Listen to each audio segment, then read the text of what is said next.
আহ, এরপরে প্রশ্ন করেছেন MX নূর আলম। আপনি লিখেছেন, আমি ফেসবুক ও ইউটিউবে ফলোয়ার ও সাবস্ক্রাইবার সেল করে থাকি, এটা কি জায়েজ?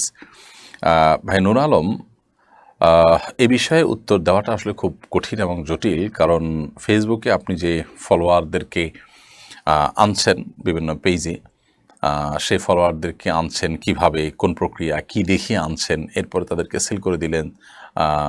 ওই ফলোয়ারদেরকে ওই ফলোয়ার সমেত কোনো পেজ বা গ্রুপকে সেল করে দিলেন, তারা আবার সেখানে অন্য কিছু মার্কেটিং করলো। এখানে প্রতারণার কোনো ব্যাপার স্যাপার আছে কিনা, আমি এ বিষয়ে উত্তরটাকে স্কিপ করে যাচ্ছি। এ বিষয়ে আর একটু ভেবে চিনতে, আর একটু ঘেটে, বা এ বিষয়ে ওলামাদের অন্য কোনো ফতোয়া থাকলে তার সাথে মিলিয়ে তারপর উত্তর দিতে হবে। বিধা আপনার এই প্রশ্ন উত্তরটা আমরা স্কিপ করে যাচ্ছি। ইনশাআল্লাহ বিদিনিল্লাহ আমরা এই প্রশ্ন উত্তরটা পরবর্তীতে দেওয়ার চেষ্টা করব, আপনি আবারও চেষ্টা করবেন মেহরবানি করে।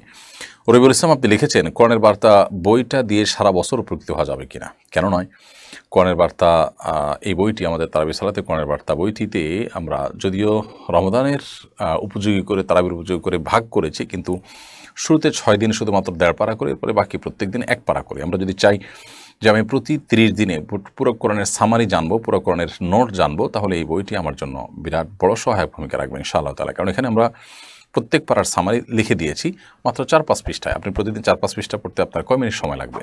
পুরো পারার সামারিটা আপনি জানলেন, এবং এভাবে বারবার যখন আপনি পড়বেন তখন পুরো বই সম্পর্কে ইনশাআল্লাহ তাআলা আপনার একটা মৌলিক ধারণা হয়ে যাবে, কোরআন সম্পর্কে একটা ভালো ধারণা আপনার তৈরি হবে ইনশাআল্লাহ তাআলা। অতএব আপনি নির্দ্বিধা এটি করতে পারেন, বরং আমি মনে করি যে এটি আপনার করা উচিত।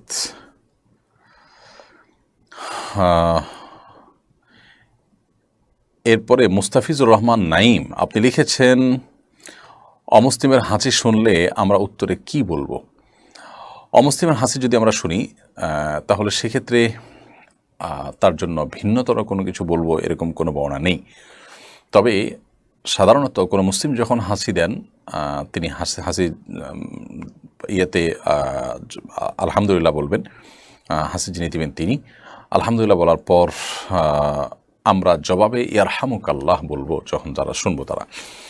এটা নবী করিম সাল্লাল্লাহু আলাইহি ওয়াসাল্লাম মুসলিমের অধিকার হিসেবে উল্লেখ করেছেন। হক্কুল মুসলিমে আদাল মুসলিমে সিত, এক হাদিস রয়েছে যে এক মুসলমান অন্য মুসলমানের প্রতি 6টি অধিকার রয়েছে।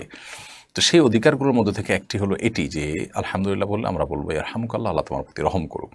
কোনো অমুসলিম হাসি দিলে তিনি তো আসলে আলহামদুলিল্লাহ বলবেন না।